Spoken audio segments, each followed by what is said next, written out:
하나님께서는 우리에게 말씀하시기를 좋아하시는 분이십니다. 하나님은 언제나 우리의 삶에 말씀을 걸어오시는 분이십니다. 매 순간 우리의 삶에서 여러 가지 방법으로 여러 가지 상황들, 여러 가지 방법을 통하여서 우리에게 항상 말씀을 해오시는 분이십니다. 때로는 우리에게 다정하게도 말씀하시고 때로는 안타까운 심정으로 우리에게 말씀하실 때도 있습니다. 하나님의 첫사람 아담이 범죄하여 하나님의 얼굴을 피했을 때에도 하나님은 그에게 찾아오셔서 말을 걸어오셨습니다. 아담아, 네가 어디 있느냐? 하나님께서는 오늘 우리에게도 이러한 동일한 질문을 저와 여러분에게도 하시기를 원하십니다. 우리가 어디에 있든지 우리에게 이렇게 말씀하심으로 네가 어디에 있느냐라고 말씀을 하심은 결국 우리가 어느 곳에 있든지 어떤 상황에 있든지 무엇 때문에 어느 곳에 있든지 우리에게 하나님은 어떤 삶을 살기를 원하시는 하나님의 원하심이 있기 때문에 하나님은 언제나 우리에게 매 순간 우리의 모든 상황들 속에서 모든 방법을 통하여서 우리에게 질문해 오시고 말씀해 오시는 분이십니다.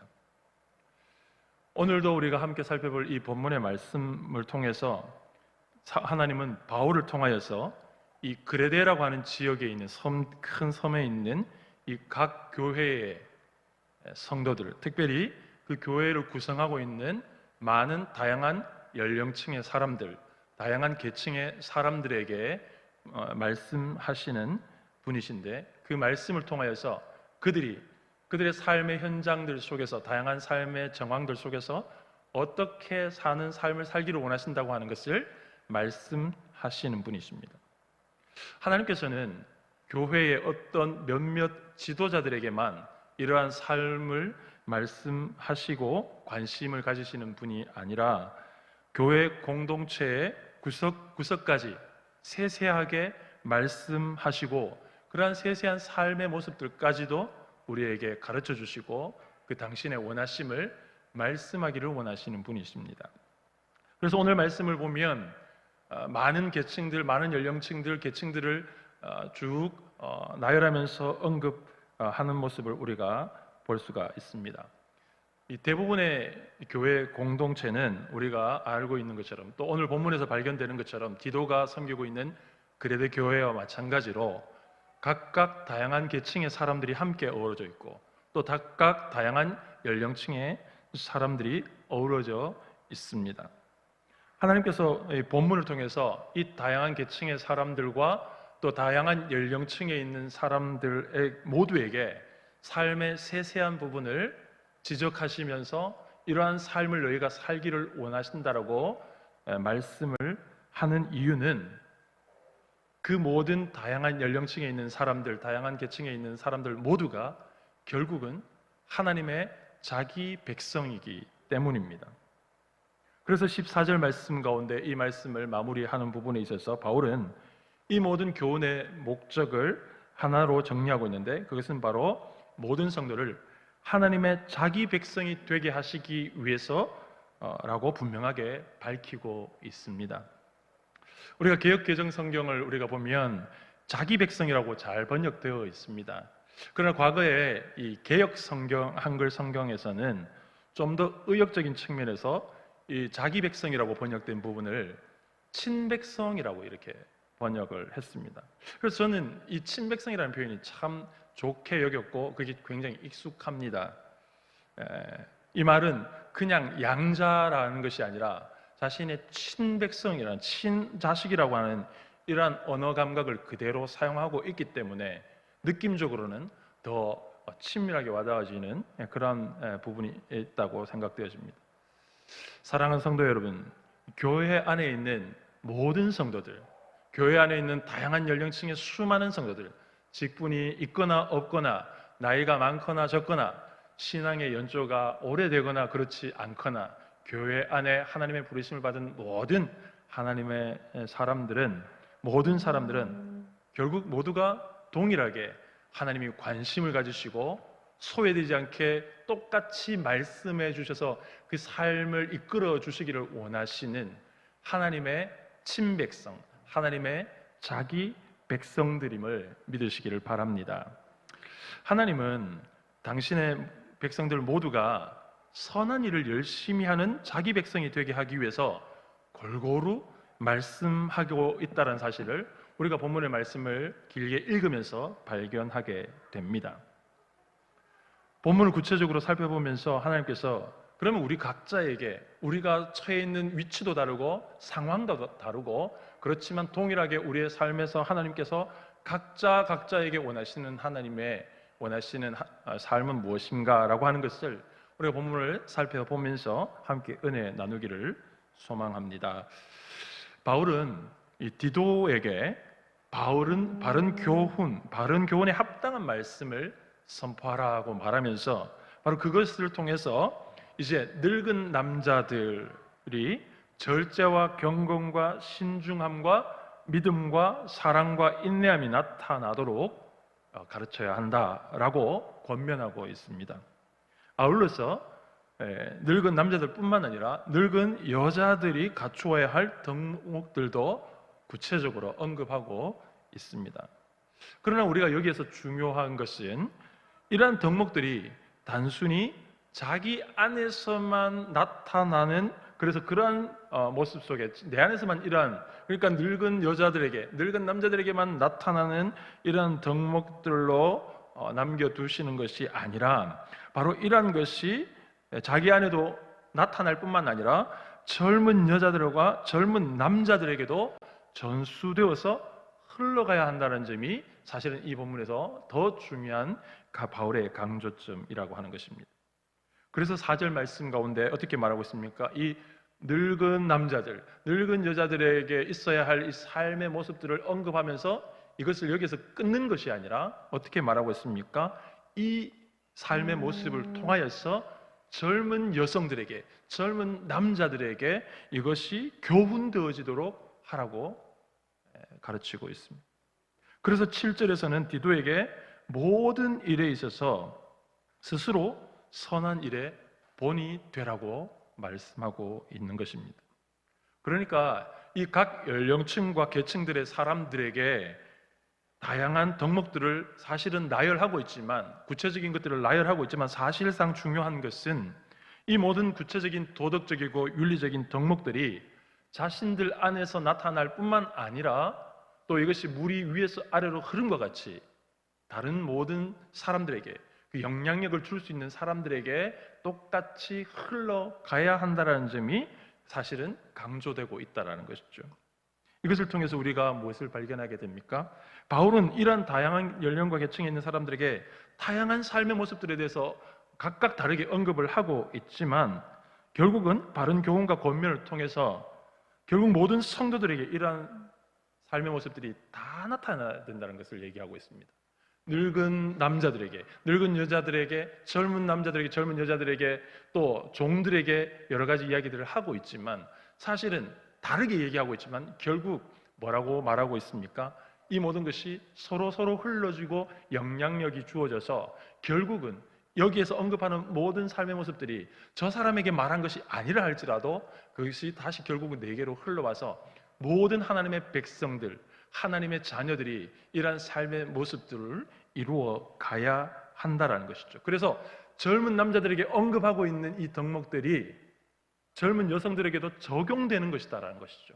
늙은 남자들에게 말하는 것이 젊은 여성들에게도 똑같이 흘러가야 하고 적용되어져 가야 한다라는 것입니다. 그래서 이 모든 것들을 볼 때 결국 우리의 상황, 우리의 입장은 다를지 모르지만 결국 우리의 삶에 나타나야 하는 삶의 모습이라는 것입니다. 그래서 바울은 이것을 더 분명하고 구체적으로 우리에게 말씀하기 위해서 이것을 다시 우리가 이해하지 못할까 봐 하나의 단어, 하나의 표현으로 다시 통합시키고 있습니다. 그러니까 여러 가지 덕목들을 각각 다양한 계층, 다양한 연령층에 따로따로 얘기하는 것 같지만 이것이 결국 우리의 모두에게 적용되는 것이다라는 것을 바울은 기억하게 하기 위해서 이것을 우리에게 주지시켜 주기 위해서 이 모든 것들을 다양하게 얘기하면서도 하나의 표현, 하나의 단어로 통합시키고 있는데 어떻습니까? 절제, 경건, 믿음, 인내와 같은 것을 바울은 얘기하면서 모든 것이 어떻게 다시 모여지고 있냐면 바로 이 모든 것은 결국 바울이 선한 것이다. 바로 이것은 선한 일이다라는 것으로 통합되어져 있다는 것이죠. 그래서 말씀을 보게 되면 다른 것들을 얘기하고 있지만 결국 이것이 어떻게 모여지고 있습니까? 이것이 선한 것이다라는 것이죠. 이것이 우리가 열심을 품어야 할 선한 일이라는 것입니다. 이 한 단어로 종합시키고 있는 것이죠. 그래서 14절 말씀에 최종적인 결론으로 이 한마디의 결론을 내립니다. 우리에게 이러한 다양한 것들 얘기해서 결국 우리에게 도전하고 있는 것은 너희 안에 이러한 선한 일을 하는 열심을 내라는 것입니다. 바울은 지금 이 세상에 있는 도덕이나 윤리를 말하는 것이 아닙니다.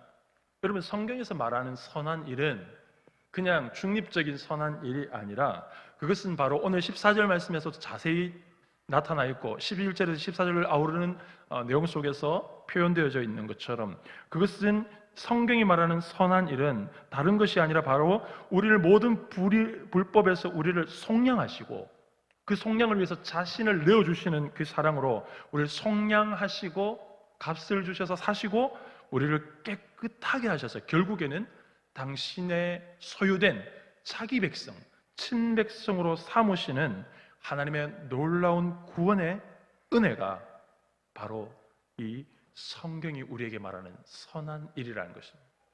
그래서 이 선한 일이라는 것은 바로 우리에게 베푸신 하나님의 은혜요, 하나님의 구원의 은혜요, 하나님을 아버지라고 부를 수 있는 친백성 되게 하신 하나님의 놀라운 은혜라는 것입니다.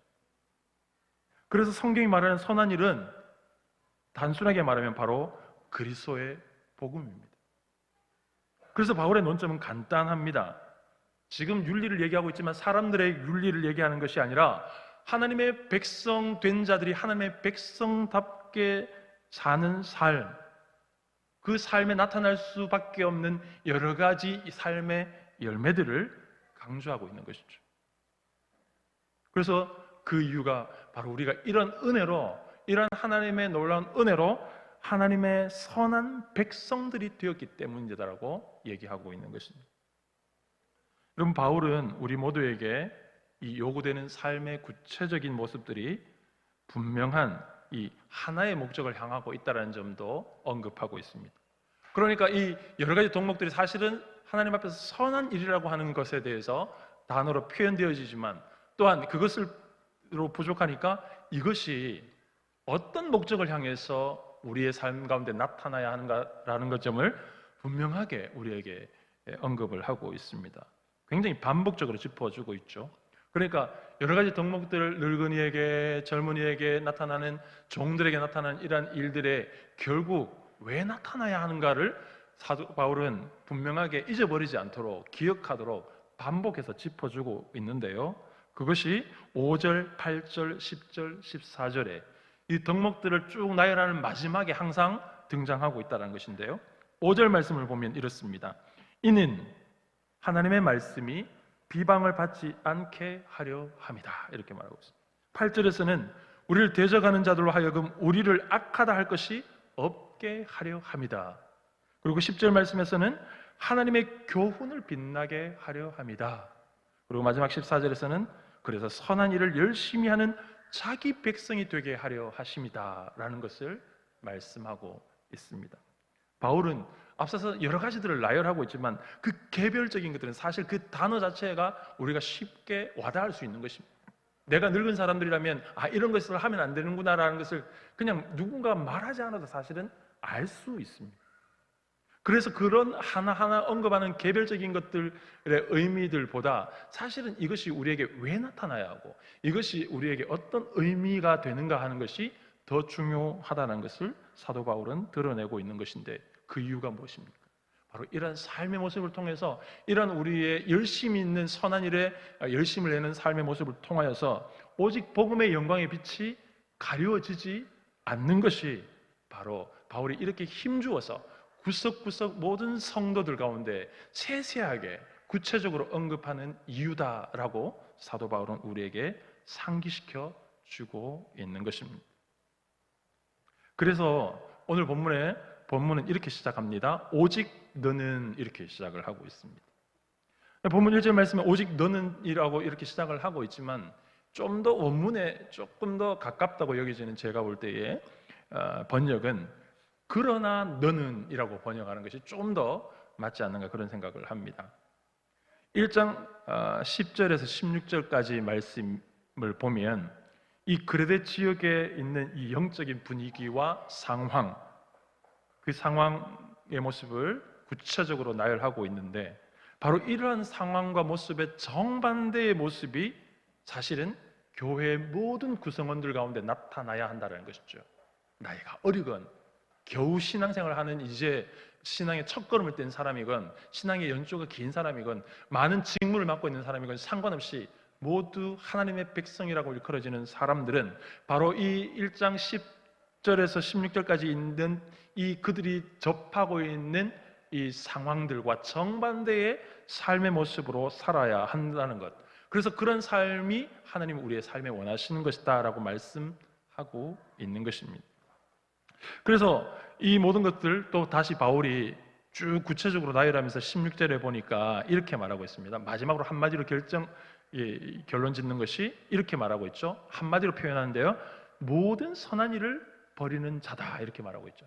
이런 모습이 사실 한마디로 하면 사실은 모든 선한 일을 버리는 행동이다, 이렇게 말하고 있는 것이죠. 복음을 버리고 있는 것이다라는 것이죠. 그래서 사도 바울은 이것을 똑같이 정반대의 얘기들을 하면서 쭉 여러 가지들을 나열하면서 다시 마지막으로 통합하는 것이 뭐라고 했습니까? 선한 일. 선한 일을 하는, 우리가 선한 백성으로 살아가는 것, 이것이 우리의 삶에 하나님께서 요구하시는 삶이라는 것이죠. 우리가 어느 곳에 있든지, 어느 상황에 있든지, 어느 위치에 있든지 그러한 삶을 하나님이 원하신다라는 것입니다. 여러분, 이러한 삶의 모습은 마치 어떻습니까? 왜 이렇게 살아가고 있습니까? 거짓된 가르침이라고 하는 것이 사상을 물들이고 삶을 물들여 가고 있다라는 것입니다. 여러분, 우리가 전 세계적으로 이 신종 코로나 바이러스 때문에 온통 난리를 겪고 있습니다. 사람들이 예민해지죠. 그전에는 예민하지 않았던 손 씻기나 기침이나 이런 것들에 대해서 매우 예민하고 또 신경을 많이 씁니다.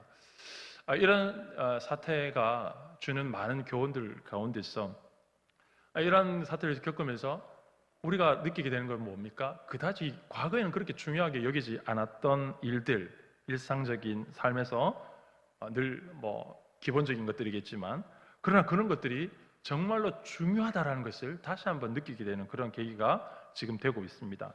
이 한낱 눈에 보이지 않는 아주 작은 바이러스, 그 작은 바이러스 문제가 원래는 그저 육체적인 문제, 우리의 질병에 관한 문제이지만, 그러나 이것이 우리의 삶에 어느새 그런 질병의 문제, 우리의 육체적인 문제를 훨씬 뛰어넘어서 우리의 신앙의 문제, 우리의 영적인 문제까지도 흔들 수 있다는 점을 우리가 지금 뼈저리게 느끼고 맛보고 있습니다. 그래서 어떻습니까? 교회가 예배를 드릴 수도 없는 경우가 생길 수 있고, 또 이것이 심각하게 진행되었을 때에 과연 교회가 계속해서 예배를 이것 때문에 지키지 못해야 하는가라고 하는 이러한 신앙의 본질적인 문제를 생각하지 않을 수 없는 이러한 시대를 우리가 살아가고 있고, 사실은 이러한 문제가 앞으로는 더 많이 고민해야 되고 많이 생각해야 되고 심각하게 생각해야 되는 문제 중에 하나가 될 수 있다는 점을 이번 계기를 통해서 다시 한번 느끼게 되는 그러한 시대를 우리가 살아가고 있습니다.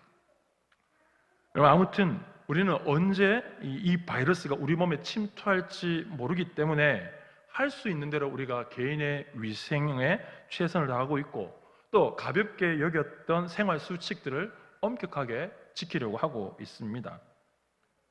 코로나 바이러스는 그래도 다행히 우리나라에서는 아직 사망 환자가 없고 또 완치되는 사람들이 생겨난다라는 그런 어려움 가운데서도 다소 희망적인 소식들도 존재합니다. 여전히 불안하지만 그렇기도 합니다.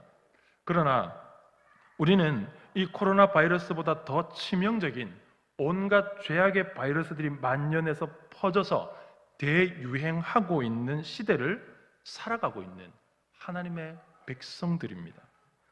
영혼을 치명적인 죽음에 이르게 하는 이 죄악의 바이러스에 대해서 영적인 민감함을 이러한 계기를 통해서 다시 한번 회복해야 하는 것이죠. 세상의 사람들은 온통 코로나 바이러스에만 예민하지만 하나님의 선한 백성들은 그것에서도 예민해야 되지만 그것 못지않게 영적으로 죽여가는 세상의 죄악된 바이러스, 이 오염된 세상 가운데 죽어가는 영혼들을 바라보는 안타까운 마음을 품어야 하는 것입니다. 다행히 우리는 이 치명적인 영적인 바이러스에 대한 우리 안에 강건한 면역력이 있는 사람들입니다. 또한 가장 강력하고 유일한 치료 백신을 우리는 이미 소유하고 있습니다. 그것은 바로 십자가 복음입니다. 그러나 우리의 문제는 무엇입니까? 우리 안에서도 이러한 복음의 면역력이 약해져 있을 수 있다는 것이죠. 우리 안에서도 이 것에 대한 이 영적인 민감함이 어느새 사라져서 들어오고 있는 것을, 그래서 약해져 가고 있는 우리 자신을 깨닫지 못한다는 것입니다.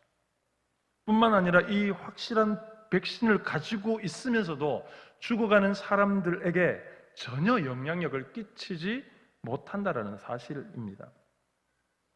우리 안에 있는 복음은 우리 자신을 살리는 생명의 복음일 뿐만 아니라 세상에서 죽어가는 사람들을 살릴 수 있는 능력입니다. 하지만 이 놀라운 능력이 궁극적으로 저들에게 흘러가도록 하는 것은 우리의 거룩한 삶입니다. 선한 일에 열심을 내는 삶을 통하여서 이 강력한 저 영혼들을 살리는 백신의 복음이 흘러가는 통로가 되는 것인데, 복음의 능력이 없기 때문에 문제가 아니라 복음 능력이 있는 이 복음의 말씀이, 이 능력이 우리의 삶을 통해서 저들에게 흘러가지 않고 있다라는 이 심각한 문제를 우리는 이 말씀을 통하여서 깨달아야 하는 것입니다. 복음의 능력이 없는 것이 아니라 우리의 삶이, 우리의 말과 행동이 영광스러운 복음의 능력의 빛을 가리우고 있다는 것이죠. 여러분, 물탱크에 물이 아무리 많아도 사람들이 물탱크에 직접 들어가서 그 물을 마시지는 않습니다. 아무리 물탱크에 물이 많이 있어도 결국 물을 마시려면 그 작은 수도꼭지에서 적당히 나오는 물을 마셔야 합니다. 어릴 때 감기에 걸리거나 뭐 어떤 병에 걸리면 약국에서 약을 지어옵니다. 아주 어린 나이에는 이 알약 하나를 삼킨다는 것이, 삼키는 작용이 어렵기 때문에 이 약을 먹이기 위해서 집에서 어머니가 어떻게 합니까? 숟가락을 가져옵니다. 그리고 알약을 반으로 쪼갭니다. 그리고 숟가락 물을 조금 떠서 그 위에 가루를 붓고 새끼손가락으로 빙글빙글 돌려서 가루를 녹입니다. 제가 너무 옛날 사람인가요? 녹여서 한 입 입에 먹여주면 그 알약은 삼키기가 어렵지만, 그러나 어머니가 손가락으로 잘 녹여서 주면 약을 먹고 병을 이기고 나을 수가 있는 것입니다. 여러분, 오늘 바울이 이 삶에 대해서 우리에게 이렇게 계속해서 강조하는 것은 결국 우리의 삶 속에서 지속적으로 하나님의 백성답게 행동하고 말하고 절제하며 인내하면서 살아가는 이 삶의 열매가 결국 이 사람들을 살리는 복음이라는 것을 우리의 삶에 녹여지는 열정으로 나타나서 결국 저들이 소화할 수 없는 복음이었지만, 그것을 먹기 거부하는 것이었지만, 그러나 우리의 이런 삶의 모습들 때문에 이 사람들을 살리는 복음이 저들의 입속으로, 저들의 영혼 속으로, 저들의 삶 속으로 들어갈 수 있게 하는 통로가 되기 때문에 사도 바울은 이렇게 위에서부터 아래까지 온 교회 모든 성도들에게 이러한 삶을 살아야 하고, 이러한 삶이 너에게 적용됐던 삶뿐만 아니라 이것이 서로 영향을 주고 결국에는 이러한 삶으로 살아가야 한다고 이렇게 목회를 맡고 있는 디도에게 선포하고 있는 것입니다. 세상을 살리는 백신의 복음을 거룩한 삶으로 녹여내어서 복음을 삼킬 수 없는 자들에게 마시우게 하는 이 선한 일에 열심을 내는 하나님의 선한 백성들로 살아가게 하시기 위해서 하나님은 우리를 부르셨고 우리에게 찾아오셔서 말을 걸어주시고 말씀하시는 분이십니다. 사랑하는 성도 여러분, 말씀을 마무리하기를 원합니다. 세상에는 아직 코로나 바이러스를 아직 치유할 수 있던 백신이 발견됐다는 소식이 없습니다. 그러나 더 심각한 영적인 질병에 걸려있는 사람들을 살릴 수 있는 가장 능력이 있는 백신의 복음은 우리는 이미 소유했고 그 면역력도 우리는 가지고 있습니다. 이 복음을 우리의 삶에 녹여주어서 저들을 먹이고 살려서 이 땅을 살려나가는 이 선한 일에 열심을 내는 하나님의 선한 백성들로 살아가는 저와 여러분이 되기를 간절히 소망합니다.